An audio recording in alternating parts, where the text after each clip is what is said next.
Good night, everyone. Good night. I am Kristen Cheddar, and I will be the host for today's event. Yes. So a famous person said, that's John C. Maxwell, leadership development is a lifetime journey, not a quick trip. And as we know, this session is all about leadership development. And it's a session that you surely will learn a lot and you surely will enjoy. And I hope that it is receptive for you. Have a wonderful day.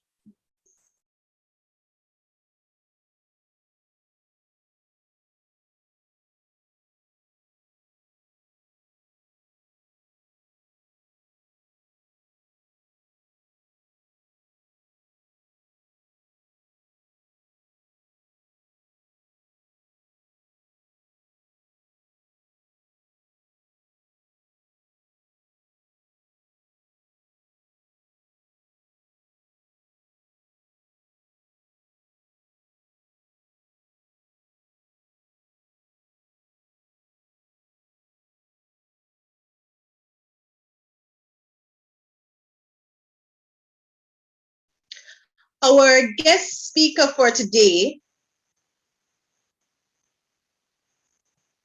our guest speaker today is a transformational leader, civil servant, and entrepreneur with over 20 years of experience in healthcare, public administration, and small business management.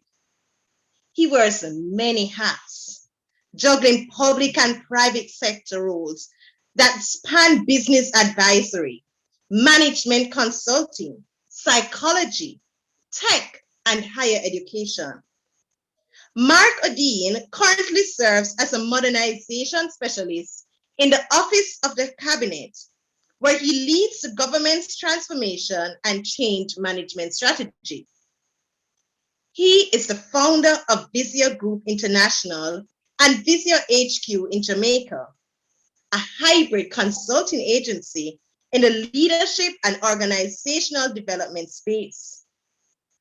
This leadership coach with plea and a leadership development facilitator with a center of creative leadership.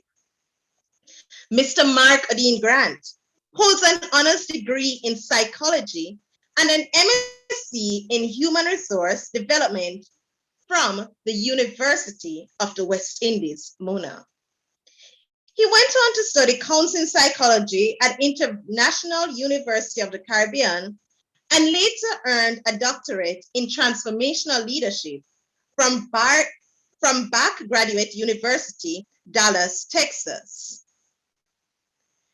A certified coach and change management professional, Mark Odeen helps visionaries and their teams cultivate well-being to do impactful work.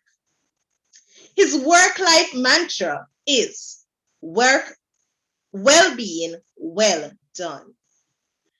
Let's put our hands together for Mr. Mark Odeen Grant, a transformational leader.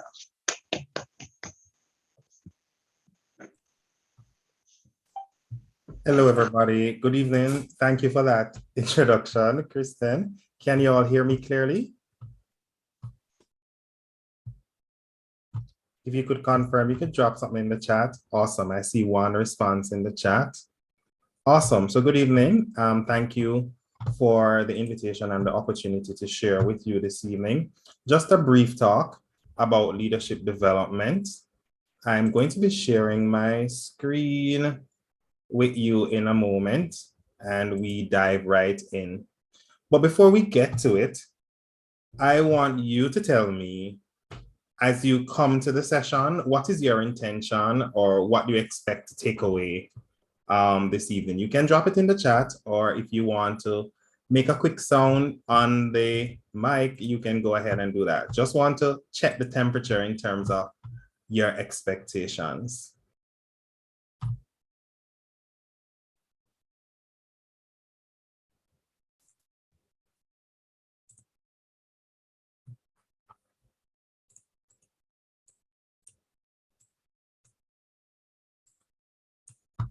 Okay, I'm pulling up the chat. Okay, Colin says how to bring people together. Interesting. Anybody else wants to dive in terms of what you hope to learn this evening?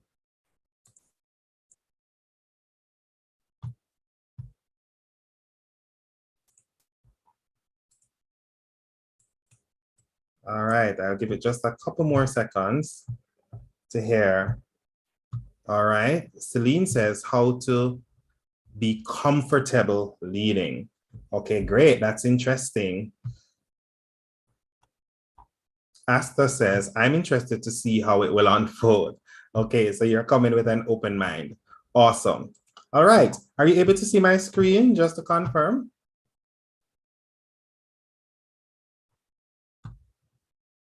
Awesome.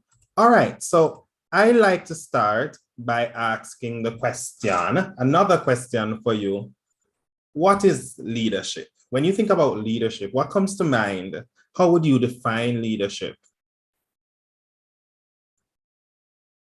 And we can have an open discussion, so you can drop it in the chat if you wanna, or you can unmute for a moment and just share your ideas so that I get an understanding of what your perspectives are on leadership. What is leadership is the question.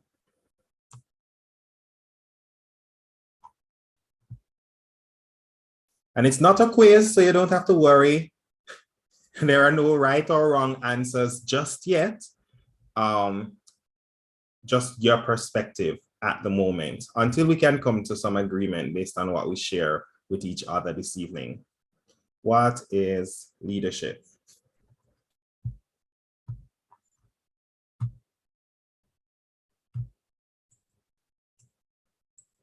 Or what does leadership mean to you?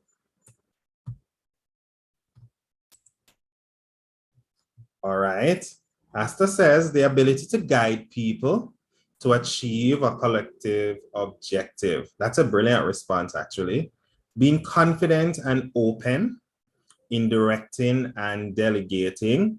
I like what I'm seeing so far. Anybody else wants to dive in? What does leadership mean to you? Or when you hear about leadership or when you engage with a leader, what is it that you're looking for?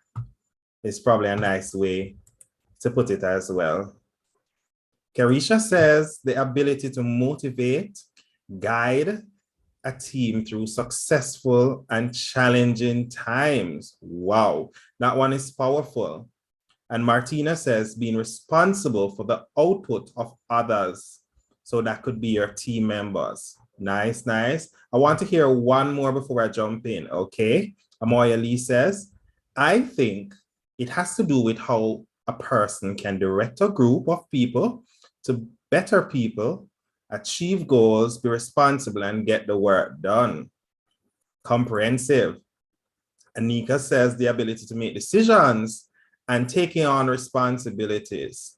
Oshan says the ability to guide a team to a common goal. And John Paul says leadership is the ability to direct others to accomplish a particular task. All right, thank you all for sharing your perspectives on leadership.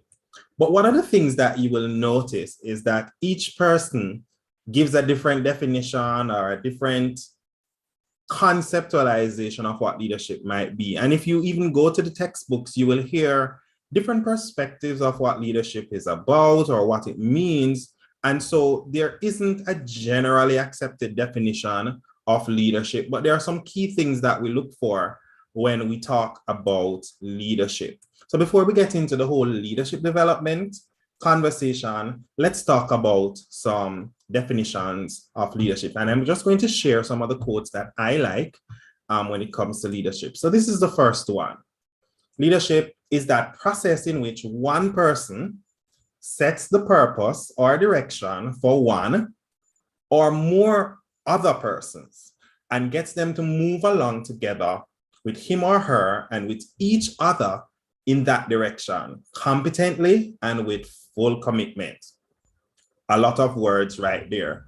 But the key word I want to pull out here is process, leadership as a process, and also the emphasis on purpose and direction. So this is one quote from Jakes and Clement as it pertains to executive leadership.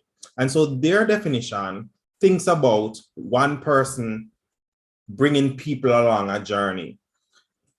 Then we also have this definition, which is much simpler, from Kouzes and Posner, which says that leadership is the art of mobilizing others to want to struggle for shared aspirations. Tell me what you think. Do you think that leadership and following, at least if you're in a group and you have to follow, do you think that struggles are involved?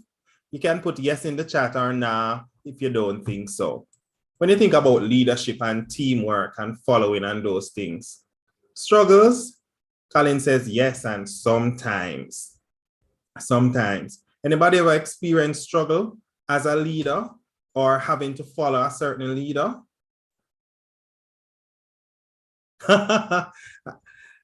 Asta says, is that a rhetorical question? Yeah, so we come to understand that when anything you're doing with people can often come with struggle. But I have another question though. Do you think that struggles are good or bad, or they can be both? So you can say good, bad, or both in the chat, so I know what you're thinking. Celine says yes, because everyone has their own interest and goal. Awesome. And that is why we need leadership, because everyone has their own interest and goal. And so we think about the struggles can be good. I'm thinking Amoya Lee saying it's both. Anybody thinks that struggling is bad? Struggling for shared aspirations? Or we generally think it is good? It's good, but I don't like it, Anika says. It's true, we don't like struggle. We like to just go on our path and get what we're doing done. But when we think about the first definition, which is focused on direction, we have to come to the point now where there is some form of instructing. So you establish your direction and then you send the team with their instructions to work. And it's important in this point for the leader to hold the space for them to perform. So if you see on this graphic here, there's a target and you have the people doing what they're doing to get to the target, and the leader is holding the space. And you can imagine the leader holding that rope while the followers or the team is moving towards a target. Essentially, there is a struggle. There's a risk of falling off the rope. There is a risk of the leader struggling and failing in holding it up. So this is one definition that I like of leadership. Here's another, and this one is from Bennis and Nanos. They say that leadership is enabling people to use their own initiative and experiences rather than denying or constraining their experiences and actions. And this goes back to what Celine was saying, because everyone has their own interests and goals. So there has to be a balance in leadership around setting direction for what you want the team to achieve, while also creating that space for enabling people to take their own initiatives and cultivate their own experience. My last and favorite definition of leadership is this one from the Center of Creative Leadership, which says that leadership is a social process that enables individuals to work together to achieve results that they could never achieve working as individuals. Before I unpack that a little, Celine is asking a question here. Is this a laissez-faire leader? It could be a laissez-faire leader. It could also be a transformational leader, depending on what the setting asks for. Because you can mandate persons and supervise them using their own initiative, as well as you can just leave them to do whatever they want to do.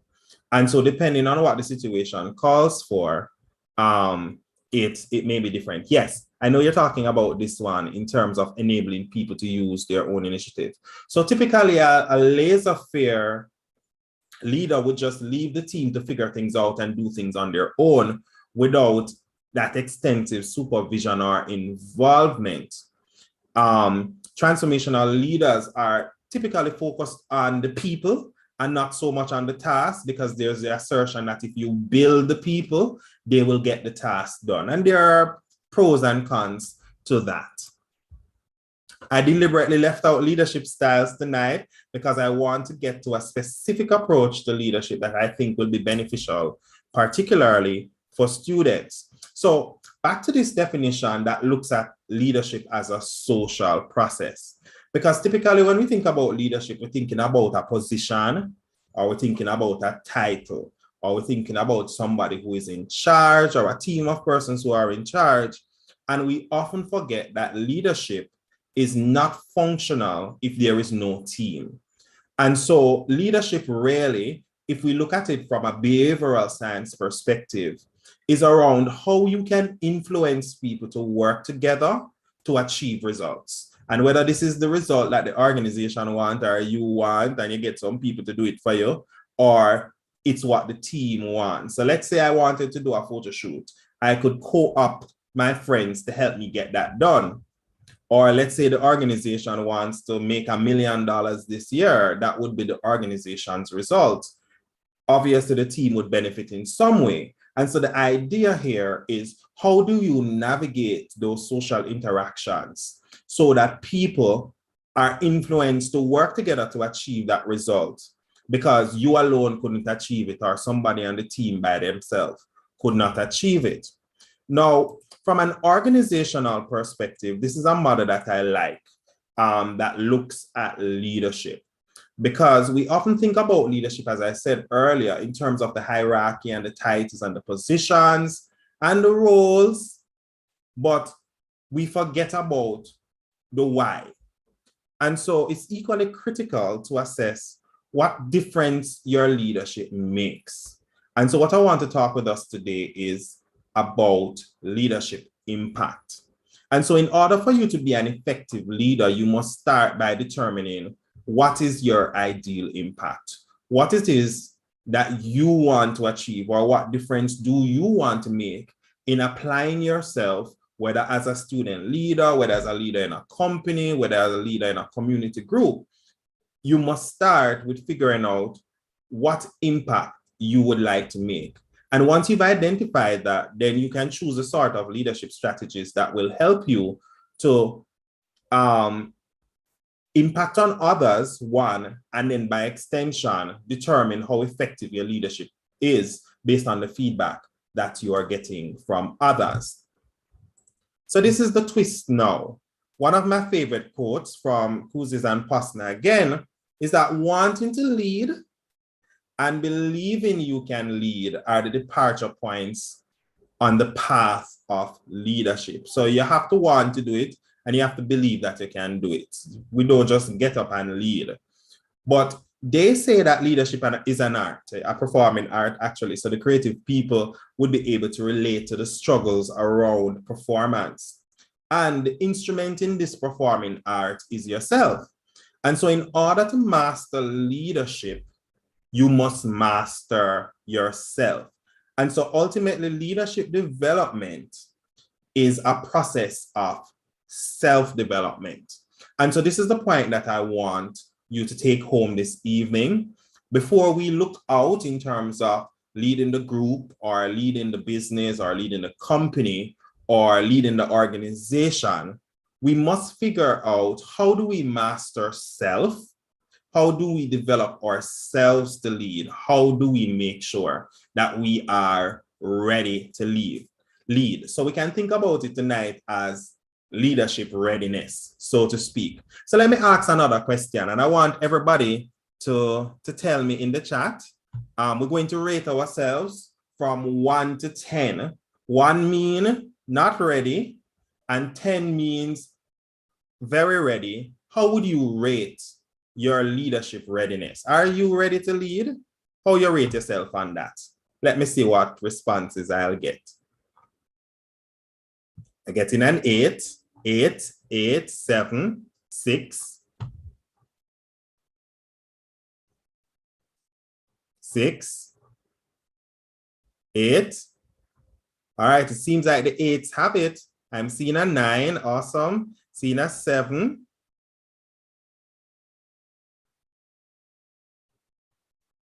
All right, so we seem to be averaging out between the 7 and the 8 if I were to consider all of the numbers that I have seen.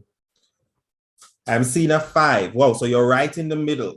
And that's all right, because one of the first and very foremost elements of leadership is self-awareness. And we're going to talk a little bit about that. So I want us to transition our mindset around leadership to not just be on those we are leading, but to also factor in how well we can lead ourselves. Because if we're expecting people to follow us, we must be able to set a goal, set a priority, and put in the work to achieve it. Or why should people follow us? And so I'm introducing the concept tonight of self-leadership. And this is by Brandt and Kazan. And they say this is a practice of intentionally influencing your thinking, your feeling, and your actions towards your objectives. So what is it that you're trying to achieve? Maybe it's your degree, maybe it's to get a promotion at work, maybe it's to build a house or to buy a car or to start a relationship, or maybe it's to get better grades. How well are you able to coordinate your thoughts and your feelings and your actions towards achieving those objectives? Because that would be a fundamental way of determining how effective you are or how effective you may be in getting people to achieve objectives together. Because it's one thing when you have something to do, you know, with your own interests and goals, as Celine had said earlier. But can you imagine the challenge that you might face when you have 1,000 people with their own interests and goals, and you must get them to coalesce and to achieve that shared vision? So let's start now with the place called intention. This is where it starts. Intention. Intention is your why you do that, why you want to accomplish that, why you're focused on that. And intention has these 3 components: your self-awareness component, your self-confidence component, and your self-efficacy component. Now, in order for you to go out into the world and achieve great things, or to lead others, or to lead a business function in a company, it is very important for you to know what your interests, your values, your personality characteristics, what your preferences are, what pushes your button, what you don't like, what angers you. Self-awareness is so important, as well as how does your personality or your presence impact on others. Because the opportunity to be a leader has a lot to do with engaging with others in terms of that outward focus. And so if you're unable to grapple with your own self and the impact that you have on others, then you might have a challenge being an effective leader. So the first principle under intention in self-leadership is to develop a sense of self-awareness. And you can ask your friends about what they think of you. You can observe your own thoughts and feelings and behaviors. We know our patterns. We know what makes us go, and we know what makes us angry and what makes us tick. And so observing those things is a very good starting point. And this is where a coach might come in, or somebody is very good at helping you to identify those strengths and weaknesses, as well as how you can improve on them. Then once you're aware of yourself, the second thing is to develop self-confidence. Now, there are a lot of capable people in the world, people who can do maths, people who can do technology-related stuff, people who can lead, people who can do sales. Have you ever met somebody who can sell? They're so good at selling, but what will happen to them if they don't have the confidence? Can anybody relate to that? You're good at something, but you just wouldn't go out there and go do it. Because I don't know what them are going to say, what them are going to think. And it's something that you're really good at. And so it's not just good enough to know what you're good at. You have to have some degree of confidence in your capacity and your strengths. And that is what will push you out there. But that's not all. It's not just good enough to know or have confidence in your ability to do mathematics. We must also develop what we call self-efficacy. And this is about being able to apply ourselves effectively to the situations that might arise or confront us. So we might have the knowledge and the skills, and we might be confident in solving a problem in an examination. But how confident are you if it is that you would have experienced that situation in the workplace, or you got a project that you had to work on that you have to apply all of those knowledge and skills? So self-efficacy speaks to that belief that whatever comes your way, you can apply yourself to handle it as effectively as possible. And these three elements are what we use to characterize intention. And so as a leader, it's very important that we start with this place. What do you intend to accomplish? Do you know what's up with you? Are you confident in yourself? And are you confident in your capability to apply yourself to the situations that arise? The next element now is influence. So through self-awareness and self-confidence, we increase our capacity to influence others, because the more we are aware of what we're good at and what we're not so good at, is the better we're able to demonstrate confidence in our capabilities and our competencies, as well as how we can apply ourselves in the world. And so this is where influence comes. And in our era, we call this following. And so, you have social media influencers now that people listen to because of the level of confidence that they exude in their craft. So if they're selling a product or if they're doing a skit, you want to hear from them. And so we can't be effective leaders if we don't feel grounded in ourselves enough that people want to connect with us. So influence speaks to the result of intentional actions. So what kind of changes can you inspire because you've arrived in the room? When somebody sees your resume, what comes to their mind? How do your friends feel about you in terms of you making a decision? Would they join you or would they protest? And so influence is about how we can cause others to think a certain way, to feel a certain way, to do certain things. And this can be used in a good way and it can be used in a bad way. And so this is another area now that I want you to rate yourself. If we were to think about the level of influence that we have on those around us or the environment around us, on a scale of 1 to 10, how would you rate yourself? 1 being not very influential and 10 being very influential. I seen a 9, seen an 8.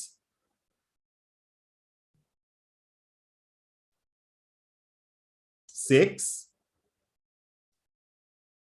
And as I said earlier, you don't have to worry about the scores that you're scoring yourself here, because leadership is an area that you can develop. There's the argument that leaders are born. I think that some leaders are born, but leaders can also be developed. And depending on what you're trying to accomplish, if you can identify those gaps, you can build on your leadership skills. So I'm seeing some good scores here. So influence is very important, because if you can convince anybody to go in the direction that you want to go, or if you aren't going in the direction that will help you to accomplish what you say you want to accomplish, why should I follow you? Why should anybody follow you? Then finally, we have this concept called impact. And ultimately is what difference your leadership make. Because some of us are good at many things, we're very influential, but we don't make no difference in the world. And fundamentally, this is how intention and influence is measured in the world. So if you get a job, you have the degree, you have the experience, you have the confidence, but you don't achieve the results, you would not have made an impact. And so it's very important as we seek out on opportunities to lead, to think about what impact we want to make and what is the best way we can use our capabilities through that self-awareness in a confident way and in an effective way, or if I can be Jamaican and say an efficacious way. That is how we get to impact. So when you're a student council president or guild vice president or the manager here or the team leader there, does it make a difference if you are there versus someone else? That is what impact means. Or do the people you lead or the people who your leadership affects come away better or worse? That's impact. So we're coming back right to this point. We said earlier that leadership is an art, a performing art, and you are the instrument yourself. And so I want to close with this quote again. The mastery of the art of leadership comes with the mastery of the self. And so that initial step towards your own leadership development is thinking about how you can develop yourself in service of the impact that you want to make in the world. So in a nutshell, that's a wrap. We want you to be able to clarify your intention, leverage your influence, and manage the impact that you make with your leadership. And we can open up for a few questions and answers. Kristen, are you going to moderate that? Yes, I will. Thank you.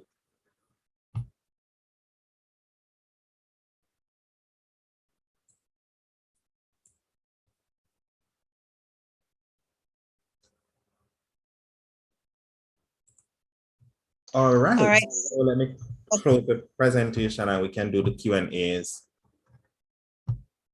Go ahead, Kristen.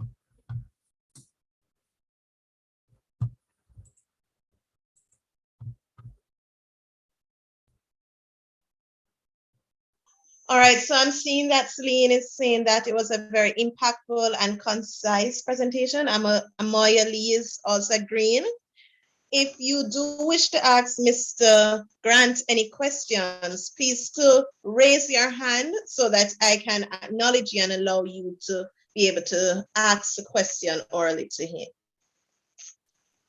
I'm sure you guys have some questions that you'd like to ask. Questions or feedback, because sometimes, we want to share a thought and hear what other persons. So I want to learn from you as well.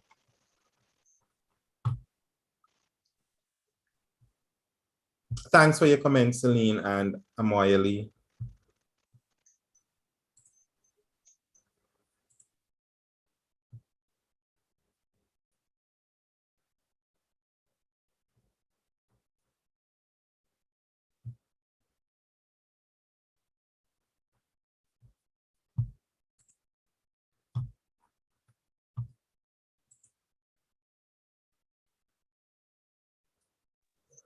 It seems you've covered everything that is so clear for them that they have no questions. But I'm going to wait 2 minutes more, and you can open up to provide a comment, as Mr. Grant said.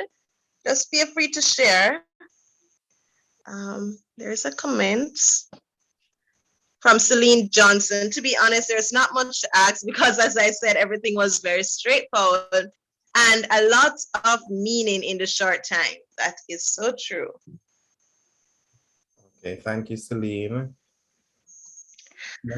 I have a question. Go ahead, no problem. Yes. So you mentioned at the initial stage, you asked us, how sure are we that we're ready to become a leader? Mm-hmm. Suppose you hear from others that you seem to be a person who is a leader or who will be a good leader, but you yourself, you're not confident in yourself. Mm-hmm. Where then would that put you? All right, so where I would come from is to define what exactly I want to do in terms of impact. Because there is small L leader. Yeah, that girl, they one good leader, I know.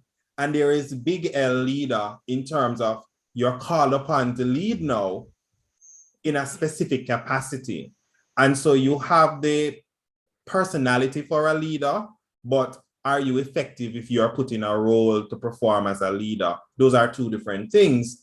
And so if people say you're a good leader, maybe because of your personality or the actions or the behaviors that you have, and that is something you want to lean into or to cultivate, I would start again by determining what your ideal impact would look like. What is it that you want to do as a leader? Whether it is to change the world or to make people feel comfortable, or to make sure that you can deliver on the results that are required of you, you must figure out how would you define your leadership in terms of what difference you want to make. And then that is what will help you to determine now what specific strategies you can explore to help with that.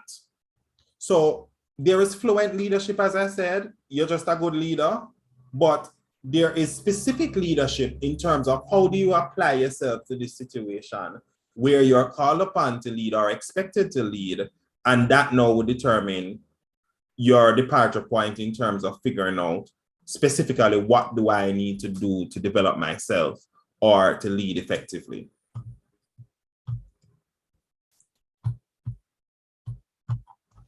Thank you. You're welcome. Was that helpful? Yes, it was. The ideal impact is basically the main thing that is there. Mm-hmm. And from that, you need to know then, how are you going, what changes do you need to do to become a better leader? Yes, and if I might add, Kristen, especially in our context, sometimes we try to be everything to everybody. And so people might say, you're good, you can't sell, or you're a good leader, you must do it. You might, if you don't define exactly or precisely what it is that you want to do as a leader, you may end up doing what everybody else requires, in which case you're not a leader, you're a follower of many other people. And yes, you can be a leader and a follower at the same time, but that fundamental principle of leadership is about how do you define the direction that you're going in or the vision that you have or the impact that you want to make. And that now will help you to determine your next steps, or otherwise you end up doing what everybody else wants.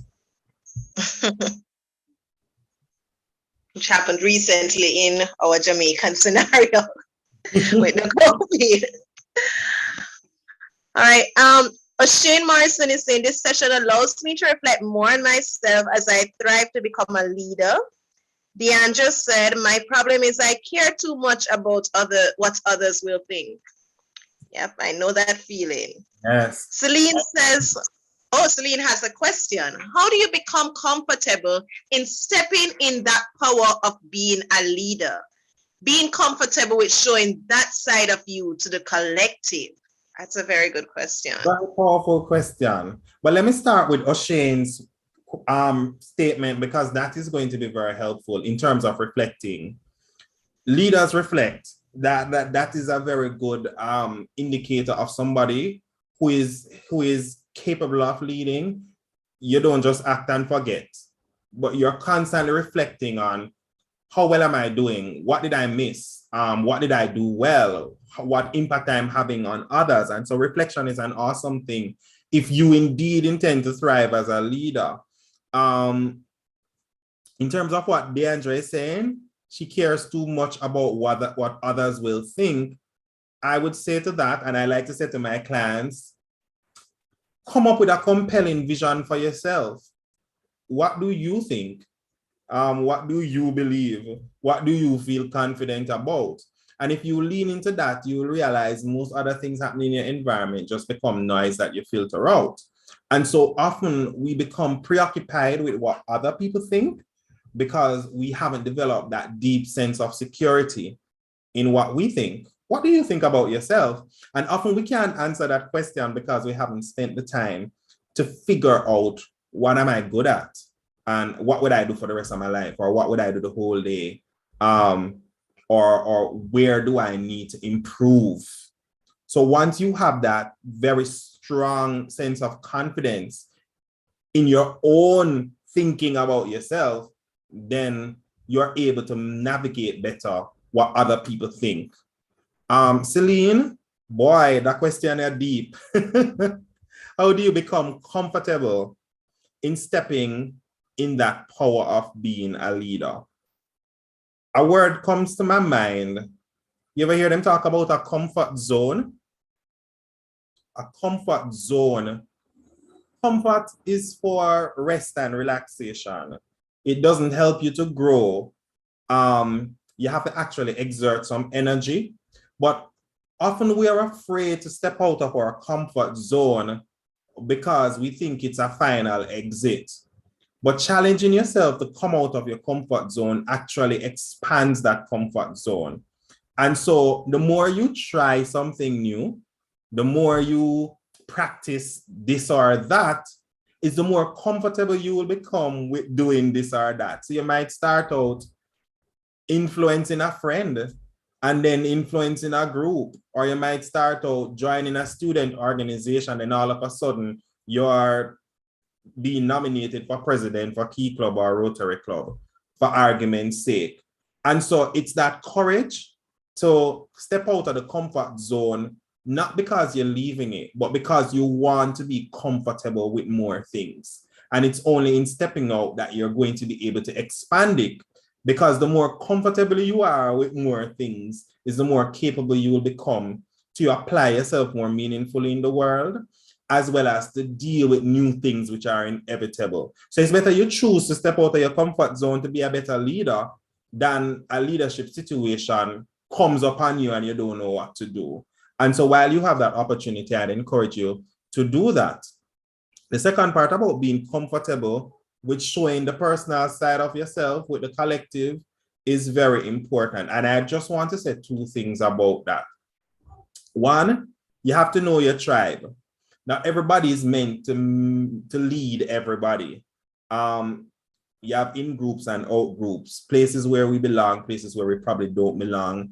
There are opportunities for us to engage and cross boundaries. But if it is that you are uncomfortable in terms of showing yourself or developing the courage to show yourself, then perhaps an analysis or an assessment needs to be made of whether or not you are to be showing yourself. Should you be showing yourself to these people, or whether or not you really just need to overcome that challenge? And more often than not, people are happy when we present ourselves well as leaders or potential leaders. Sometimes people aren't, and that's something that you'll just have to deal with as well. So we find those leadership strategies that will help us to cope and try again.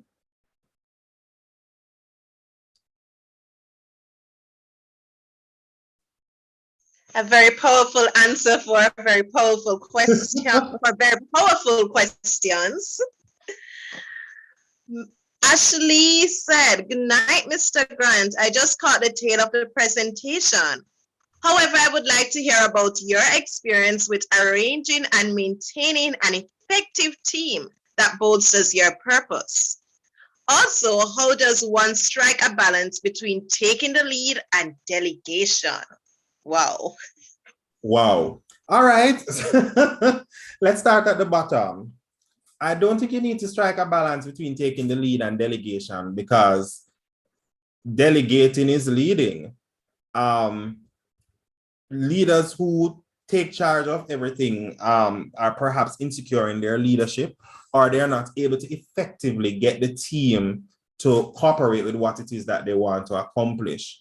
And so I think we have to assess what our strengths and capabilities are. So we talked about that process of doing self-awareness. So you must know what you're good at and what you're not good at. And it's the same way you need to figure out what is your team good at, because that same process that we talked about for self-leadership is what you would expect your team to do as well. And you as a leader must understand what are the strengths and weaknesses in your team. And so the decision to build an effective team must be based on what it is that you want to accomplish. So if I wanted to start a company and I am good at making bag juice, but I might not be good at a business plan, or I might not be good at financial analysis, or I might not be good at negotiating deals, then I need to build a team to fill out those gaps for me. And so in a decision-making process around delegating the work, I would have to focus on building the bag juice, unless I want to strive to understand how to do the financials or understand how to negotiate deals. And so it's uncomfortable sometimes, because as leaders, we feel like we must be competent at everything. But if we were competent at everything, then we wouldn't need the teams that we have. And I'm going to come back to that definition. The one I told you is my favorite definition of leadership. And that is, it's a social process that enables individuals to work together to achieve results that they could never achieve working as individuals. And so if we build a team to work on something that we couldn't have achieved on our own, then a good leader has to be comfortable with working on what they are good at and allowing the team members to work on what they are good at. Because it's those individual contributions that come together for us to achieve what? The results. The results. So that is at the end of the day why we do it. We don't just lead because we want to be noticed. Or perhaps some of us do that. But leadership is about helping people to work together so that they can achieve results. Or some people call it shared goals, some people call it a vision, etc. I hope that answers, Ashley. Let me know if that helps.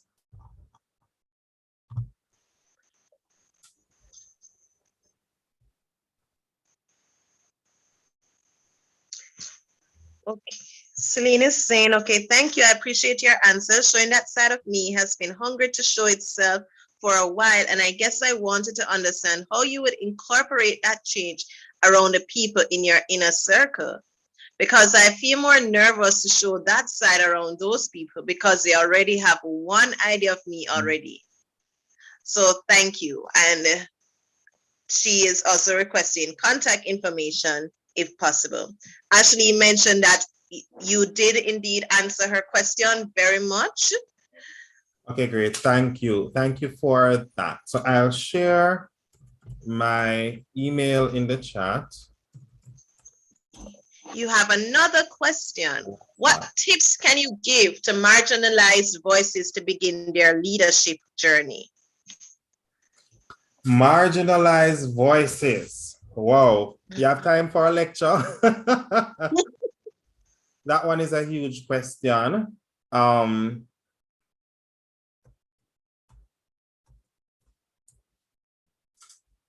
So that one hits close to home a bit, and a new area of practice that I'm exploring is called equity, diversity, and inclusion, because often marginalized persons don't get heard, and it can be a challenge for them to lead, whether that marginalization, or we might call them minority groups, maybe based on your race or your religion or your gender or your sexuality or your political beliefs, etc. We are in a space that focuses on democracy, so majority rules, and one of the major cons or shortfalls of democracy is that there is some great effort that is needed to address the minority that doesn't win most of the time. And so raising awareness is perhaps the first tip that I would share in terms of what is it that marginalized voices need? What are those experiences that you're having? What challenges are you having? Or on the flip side, what capabilities do you bring to the table? What strengths, what resources, what difference you can make? We spoke about leadership impact earlier. And so you might be in a minority or you might be marginalized, but you have something to offer nonetheless, and your voice must be heard. So elevating awareness of that, I think, is a great place to start. We have access to social media. Social media is a great way to start, even though social media can be a dangerous space in terms of cancel culture, which is very prevalent now. But raising awareness, because you might be surprised that a lot of people don't know a lot about the experiences of people who are not on the TV every day or who are not shown in a social media post every day. You don't hear them on the radio, you don't see them around you every day. So awareness is a great place to start. And that is leadership in terms of that impact. What difference you're making perhaps could be elevating awareness around that type of marginalization and what we probably could do to address that. If I come back to the self-leadership model that I had shared before, and I'm just going to make that as a second point and leave it there in terms of a second tip, the loud voices, or what is the opposite of marginalized? The voices that are very prominent often don't represent everybody. And so there is an opportunity to sort of zoom out of what is out there and zoom in mainstream voices. Thank you, Ashley, on what is in here if I'm a part of a marginalized group. So we come back to your intention. How aware are you of yourself?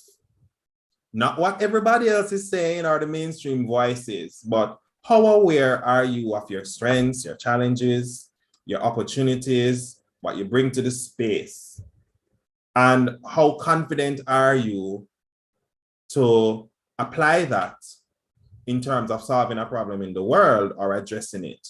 That's a great place to start, because often we can say, all right, me no work nothing, me no good, so I know me them want hear from. And so we lean into the negative side of it instead of doing that introspection around, okay, I have something to offer. And certainly I think that's a great place to start in terms of building up that intention and then building the influence. And again, social media is a great way to build influence in a safe, non-confrontational way when that is possible, but you can build influence on social media, and that influence is the currency that you can leverage now to sort of make the impact that you want to make. But if you get the platform and you don't have an intention, then eventually you are going to be filtered out by the loud voices again. So you wouldn't be able to make an impact. And you're back to square one. I hope that was helpful.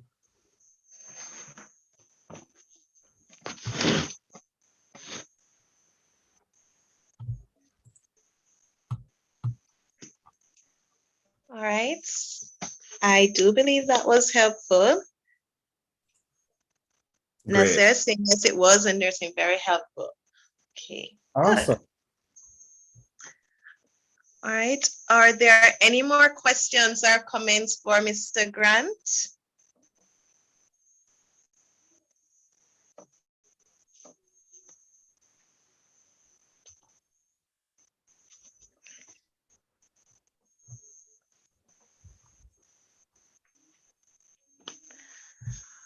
All right, so I started off by saying leadership development is a lifetime journey, not a quick trip. But I am sure. No, that's it on my end. Okay. But I am sure that I am speaking for everyone when I say the presentation took us a far way along this journey of leadership development. It is therefore my pleasure to say a huge thank you to this transformational leader, Mr. Mark Odin Grant. He refined our views on leadership and the impact of leadership. And I'm hoping that I captured this well. But from what I got is that as a leader, you must have an ideal impact. He highlighted that as leaders, we must be influential and intentional in order to make that lasting impact. This was indeed very eye-opening for me and has inspired me and allowed others to reflect more on themselves as they strive to become a leader. In the words of Jack Welch, before you are a leader, success is all about growing yourself. When you become a leader, success is all about growing others.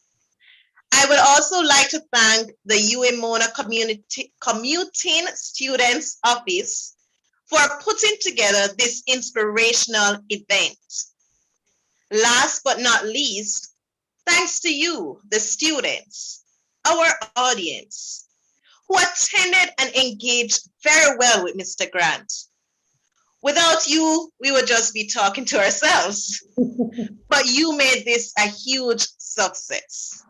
And so I want to say thanks, thanks, thanks. Have a wonderful night.